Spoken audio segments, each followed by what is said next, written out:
Salut à vous tous, bienvenue sur CC Info 91, la chaîne YouTube consacrée aux non-voyants.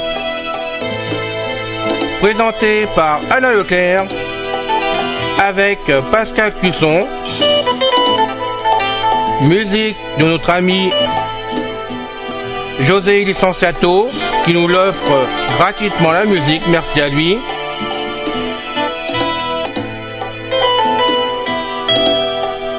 Soyez tous et bienvenus sur la chaîne. Notre liste de diffusion pour vous tenir au courant de ce qui se passe sur la chaîne. Vous pouvez y aller sur ceci-info91 plus subscribe@googlegroup.com.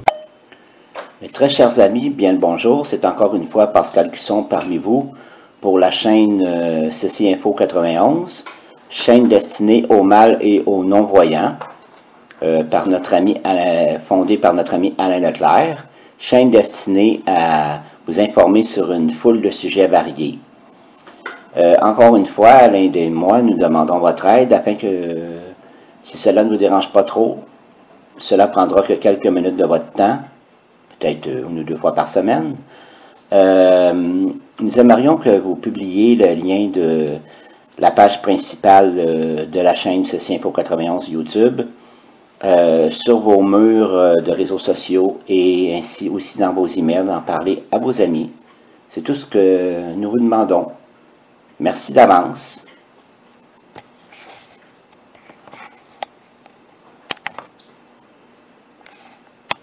Histoire du monde, révolte des Maccabées époque intertestamentaire numéro 1, révolte des Maccabées tableau récapitulatif la Judéo-I au siècle avenue J, C. Information générale date 175 à 140 avenue J, C. Lieu Judée, royaume séleucide, issue victoire des Juifs et instauration de la dynastie des Hasmonéens belligérants royaume séleucide juif rebelle commandants Antiocho Ivé Antiocho Vélisia Nicanor Ptolémée Gorgia Maccabée, Matathia Judas Simon Bataïs Apollonio, Bétheron, Emmaüs, Bethzur, Beth-Zacharia, Adassa, Datma et Lassa. Données clés. La révolte des Maccabées qui se déroule de 175 à 140 avenue J, C est à la fois une révolte des Juifs de Judée contre les Séleucides et un conflit interne au peuple juif opposant les traditionalistes aux Juifs hellénisants. Elle tire son nom de la famille des Maccabées, dont Matathia et ses fils Judas et Simon. Cet épisode est raconté dans les deux premiers livres des Maccabées et conduit à la fondation de la dynastie des Hasmonéens. Contexte historique. La question du judaïsme hellénistique. La révolte des Maccabées a été à la fois une révolte des Juifs pieux contre la dynastie grecque des Séleucides et un conflit interne au peuple juif opposant des traditionalistes hostiles à l'évolution de la tradition juive au contact de la culture grecque et des Juifs hellénisants plus favorables au métissage culturel. Les dirigeants de cette révolte sont Matathia et ses fils, notamment Judas Maccabée et Simon. Après la mort d'Alexandre le Grand 323, la Judée passe sous le contrôle des Lagides d'Égypte et fait partie de la province de Syrie-Phénicie. S'ouvre alors une période de rencontre entre le judaïsme et la culture grecque aussi bien en Judée que dans la diaspora. À l'issue de la 5e guerre de Syrie, vers 201, Antiocho I prend le contrôle de la Judée, mais en 188, les Séleucides sont vaincus par les Romains lors de la guerre antiochique et doivent verser une colossale indemnité à Rome, conduisant Antiocho IV Épiphane, successeur d'Antiocho I plus ou moins soutenu par les Romains, à alourdir la fiscalité en Judée, obligeant le grand prêtre, nommé par le pouvoir séleucide, à entamer le trésor du temple de Jérusalem. À cette époque, le grand prêtre est un personnage de première importance, c'est lui qui est habilité à prélever de l'argent sur le trésor du temple pour payer le tribut exigé par Antiocho IV. Jason et la fondation d'Antioche Jérusalem. En 175 avenue J, C, au moment où meurt Séleuco IV, le grand prêtre des Juifs, Oniaïi, est à Antioche pour se justifier d'avoir refusé le prélèvement des trésors du temple de Jérusalem par le ministre séleucide, Héliodore. Il est accompagné de son frère, Josué, qui se fait appeler Jason. Celui-ci intrigue auprès du nouveau roi, Antiocho IV, frère du précédent, dont la légitimité est contestée. C'est à son neveu, otage à Rome, que devrait revenir la royauté. Jason fait une triple proposition au nouveau roi, qu'il le nomme, lui Jason, comme grand prêtre à la place d'Onia, qu'il lui accorde le droit de transformer la ville de Jérusalem en une nouvelle cité grecque, une polie, et en échange, il lui promet une augmentation du tribut et le versement d'importantes sommes supplémentaires. Antiochos accepte. Premier point essentiel, la transformation de Jérusalem en cité grecque ne se fait pas à l'initiative du roi, mais des Juifs hellénisés. Par ailleurs, à l'époque où Antiochos IV Épiphane prend la tête de l'Empire séleucide en 175, un parti hellénique s'établit en Judée pour une longue période. Une forteresse séleucide, l'Akra, se dresse au cœur de Jérusalem qui devient une polie grecque. Rentré à Jérusalem, Jason établit la liste des nouveaux citoyens de cette Antioche de Jérusalem, pour la distinguer des nombreux autres Antioches, fonde un gymnase au pied du mont du Temple et un éphébaion, un organisme de formation des futurs citoyens. Jason a donc fondé une cité grecque à Jérusalem, pratique courante à l'époque, dans une région, la Judée, qui possède déjà une Jérusia. Il ne semble pas avoir bouleversé les institutions politiques. D'ailleurs, son pire adversaire, l'auteur du deuxième livre des Maccabées, un contemporain, ne lui en fait pas le reproche.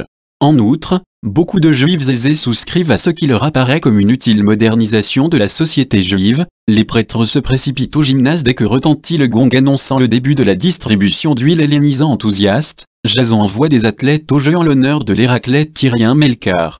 Est-ce à dire que ces Juifs sont prêts à renoncer à leur rite et aux préceptes de la loi?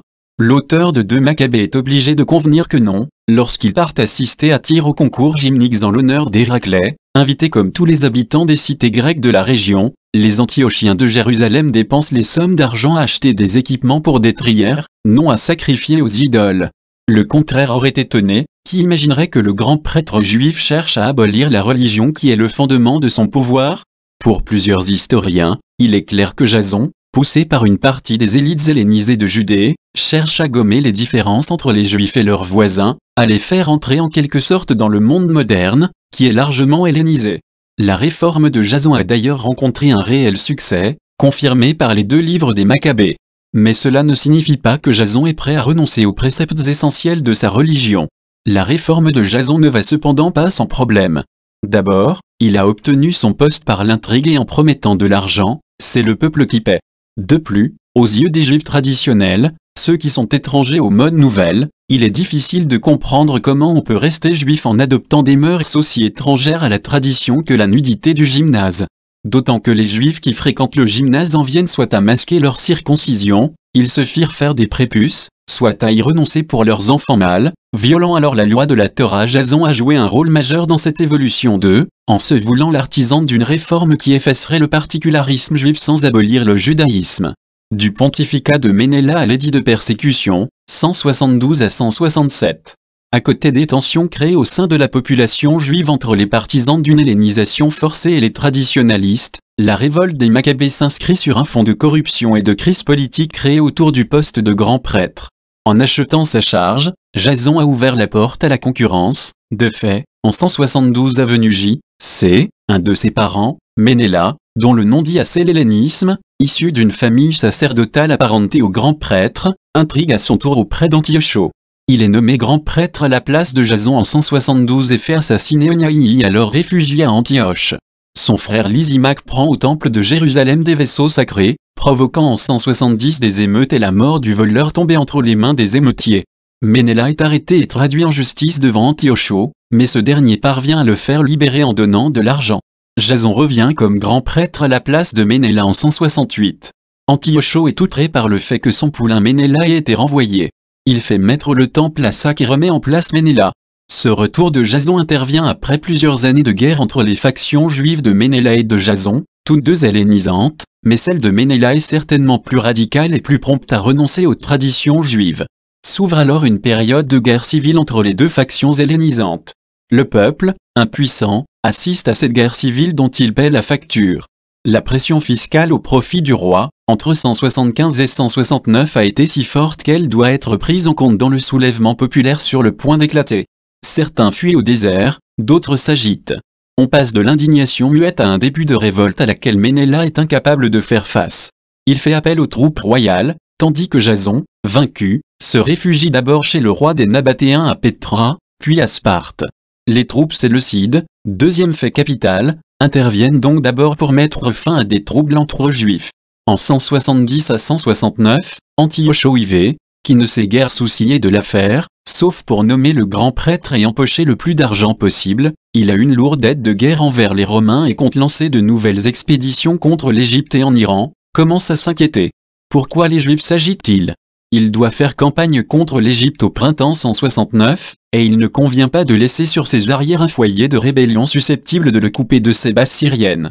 À ces questions sur les causes des troubles en Judée, on a dû lui répondre que les Juifs se disputaient au sujet de la loi. Le texte de 2 Maccabées oppose constamment ceux qui font preuve de zèle pour la loi, Torah, et ceux qui font preuve de zèle contre la loi, c'est-à-dire les hellénistes qui ne sont pas hostiles à la loi mais en proposent une interprétation moderne. Antioche IV en déduit une mesure politique radicale et désastreuse mais logique: si les Juifs se disputent au sujet de la loi, supprimons la loi. D'ailleurs, il est habituel qu'un peuple révolté perde le privilège de s'administrer selon ses propres lois. À l'automne 168, Antioche IV promulgue donc un édit pour abolir la Torah. C'est ce que l'on nomme abusivement l'édit de persécution, qui aboutit de fait à l'interdiction du judaïsme. Les Juifs sont sommés d'abandonner les pratiques essentielles de leur religion, le sacrifice juif est interdit, les fêtes et la circoncision sont mises hors la loi avec peine de mort pour ceux qui continuent à observer le Shabbat. Le temple de Jérusalem est consacré à Zeus Olympien. On voit par quel enchaînement on en est arrivé là. Il n'y a chez Antioche nul fanatisme, nulle intention de réaliser l'unité de ces États ou d'étendre la religion ou la culture grecque. On se demande où il aurait puisé une telle idée, totalement étrangère aux Grecs. Aucun roi hellénistique, pas plus Antioche IV qu'un autre, ne s'est soucié d'helléniser ces sujets dont il attend seulement qu'ils paient le tribut et se soumettent à son autorité. Rien dans la politique d'Antioche IV, bien connu par ailleurs pour son esprit de tolérance, ne laisse entrevoir la moindre volonté d'une politique d'hellénisation forcée, ou de promotion des cultes grecs. Mais, comme ses prédécesseurs et ses successeurs, lorsque des indigènes suffisamment hellénisés souhaitent acquérir le statut favorable d'une polis, il le leur accorde si cela ne contredit pas ses intérêts. Là où Antioche IV commet une magistrale erreur politique, c'est qu'il n'avait pas compris qu'abolir la Torah ne revenait pas seulement à priver les Juifs de leurs lois civiles, mais conduit à l'abolition du judaïsme. Nombre de Juifs pieux préférèrent le martyre, d'où les récits édifiants de 2 Maccabées, alors que d'autres fuient dans le désert. La répression est d'autant plus sanglante que beaucoup de Grecs et de Syriens accusaient les Juifs d'arrogance, leur reprochant de nier la divinité des dieux des autres, de refuser de partager leurs repas et d'éviter tout contact sous prétexte de pureté rituelle. La révolte contre les Séleucides. La guérilla des Maccabées. C'est à ce moment-là, courant 168, début 167 avenue J, C, qu'interviennent Mattathias, I. Matithia ou ben Yohanan à Cohen, et ses fils, notamment son 3e fils Judas, le seul à qui convienne le nom de Maccabée, I, d'étymologie incertaine. La révolte est déjà bien commencée, mais sans chef et sans objectif clair. D'après le premier livre des Maccabées, texte qui exalte la dynastie issue de Mattathias, des officiers du roi se seraient adressés à Mattathias, notable respecté de Modien, pour lui demander d'accomplir un sacrifice païen en lui faisant miroiter d'être introduit parmi les amis du roi. Mattathias refuse, tue un juif qui a accepté de sacrifier ainsi que l'officier du roi, et s'enfuit avec ses fils dans la montagne. La révolte des Maccabées vise d'abord les Juifs hellénisés qui accommodent l'antique tradition juive avec des ingrédients de culture grecque, et ensuite l'occupant étranger qui taxe durement le pays en même temps qu'il favorise aussi l'expansion du mode de vie et de la culture grecque. L'intervention de Mattathias et de ses fils vers 168 à 167 aurait été décisive pour donner des chefs et une organisation militaire à une révolte entamée par des Juifs pieux qui se laissaient massacrer le jour du Shabbat pour ne pas violer la loi. Si l'on connaît mal ces groupes de Hassidim ou pieux engagés aux côtés des Maccabées, il est clair que ces derniers doivent accepter dès le début des compromis avec la loi, comme combattre le jour du Shabbat. À la mort de Mattathias, 166, la direction de la résistance passa à son 3e fils Judas Maccabée, qui a laissé son surnom à toute sa famille. Cette même année 166 voit la victoire des rebelles sur le gouverneur de Syrie à la bataille de Beth-Horon. L'année suivante, Judas défait Nicanor et Gorgia dans leur propre campement lors de la bataille d'Emmaüs. Les 2 ou 3 premières années de la révolte ont été mises à profit pour organiser la force militaire juive. En 165, Lysia retire ses forces militaires, probablement avec l'intention de négocier. De la fin 165 au printemps 163, les Séleucides ne tentent pas de nouvelle invasion. Judas profite de ce répit pour prendre le contrôle de Jérusalem. Dès décembre 165 ou 16415, Jérusalem est délivrée et le temple à nouveau dédié à Yahweh.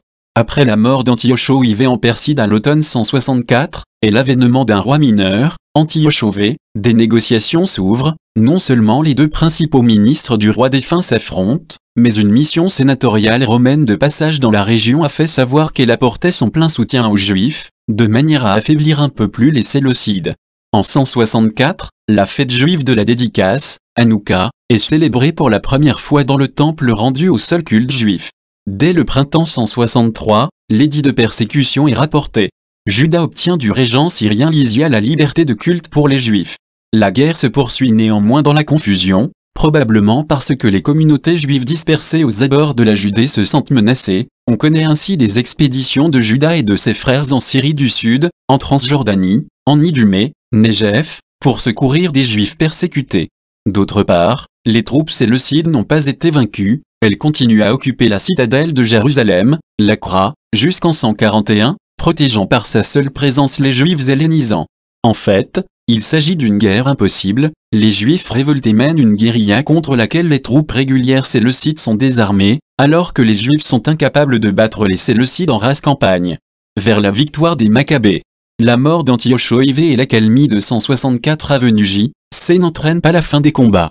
Les réussites militaires de Juda le poussent à assiéger l'Akra, dernier lieu symbole de la présence séleucide à Jérusalem. Les Séleucides réagissent avec force et montent une expédition vers Jérusalem depuis les monts d'Hébron. En 162, à la bataille de Beth Zacharia, Éléazar, frère de Juda, est écrasé par un éléphant de guerre qu'il a tenté de prendre d'assaut. Un an plus tard, les troupes grecques sous la conduite de Nicanor sont en partie anéanties, mais à la bataille d'Éléazar en 160, c'est Juda qui meurt à son tour, laissant la place à son frère Jonathan. Jonathan mène une politique d'alliance avec Rome pour mieux combattre le gouverneur Bakshida qui a mis en poste à Jérusalem le grand prêtre hellénisant Alcime.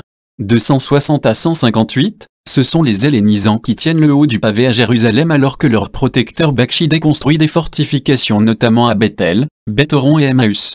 Alors que la guerre s'essouffle, qu'un accord politique est intervenu entre les Maccabées conduits désormais par Jonathan et leurs adversaires et que les hellénistes les plus extrémistes sont éliminés, Ménéla a été exécuté de façon atroce à Alep. Un nouveau grand prêtre, Alcime, choisi parmi les hellénistes modérés, est désigné. Après sa mort en 159 avenue J, C, pourtant, il n'est pas remplacé. Pour Maurice Sartre, la nomination d'Alcime, hellénisant modéré, était acceptée par les révoltés. Pour Élie Barnavi, un accord entre Jonathan et Bakshida, ministre du souverain Démétrio Ier sauté, le successeur d'Antioche IV, n'est réalisé qu'en 152. La chronologie des années 157 à 152 pose problème. En 152, Jonathan, profitant de la guerre civile qui oppose deux prétendants au trône à Antioche, parvient à se voir reconnaître le titre de grand prêtre, auquel il n'a pas droit, en même temps qu'il est honoré de titre de cour séleucide. Bilan de la révolte.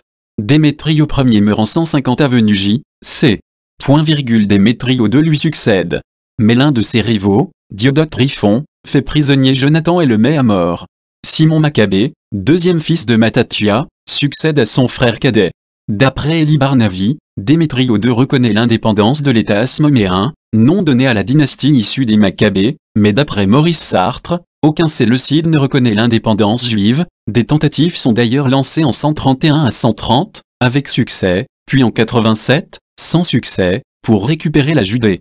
Mais les rois d'Antioche, affaiblis par une querelle dynastique qui empoisonne la vie du royaume jusqu'à sa disparition en 64, sont la plupart du temps incapables de contester l'indépendance de fait conquise par ceux que l'on nomme désormais les Hasmonéens, fondateurs d'un nouvel État juif fortement hellénisé. Simon est considéré comme le fondateur de la dynastie des Hasmonéens. En 140, il est proclamé grand prêtre, stratège et ethnarque à titre héréditaire. Aristobule Ier prend le titre de Basile en 104 à 103. L'autonomie juive dure jusqu'en 63, quand Pompée prend Jérusalem et soumet la Judée à l'autorité romaine. La révolte des Maccabées apparaît, selon les mots de Maurice Sartre, comme une lutte de libération rapidement couronnée de succès. Les Maccabées savent également profiter des faiblesses de la dynastie séleucide, minée par des querelles internes. Leur diplomatie peut prendre parti pour l'usurpateur du moment, auquel ils arrachent des concessions, ou nouer des alliances lointaines, comme avec Sparte, tout en s'assurant de la bienveillance de la puissance romaine. En même temps, Il ne manque pas de recourir à ce qu'Elie Barnavi appelle les armes idéologiques en établissant des parallèles entre la situation politique contemporaine et celle d'autres époques où le peuple juif était en but à des problèmes d'assimilation ou d'assujettissement. Les partisans des Maccabées écrivent le livre de Daniel, le livre de Judith et le livre d'Esther qui évoquent plus ou moins la Déborah du livre des juges. À partir d'une guerre civile s'est donc produit une escalade lorsque le royaume séleucide a soutenu les juifs hellénisés dans leur conflit avec les traditionalistes. Au fur et à mesure que le conflit prend de l'ampleur, Antioche prend le parti des juifs hellénisants en interdisant les pratiques des traditionalistes. Ceci peut expliquer pourquoi Antioche est complètement rompu avec la politique suivie par les Séleucides dans d'autres lieux et d'autres époques et en serait venu à interdire la religion traditionnelle de tout un peuple. Fin du podcast, bye bye, ciao. C'est fini les amis. Merci d'être passé sur la chaîne. Je vous dis à bientôt avec Pascal. Pensez à vous abonner, c'est important pour nous. Pensez à venir sur notre forum, c'est aussi important pour nous. Bye bye les filles. Salut les gars. À bientôt.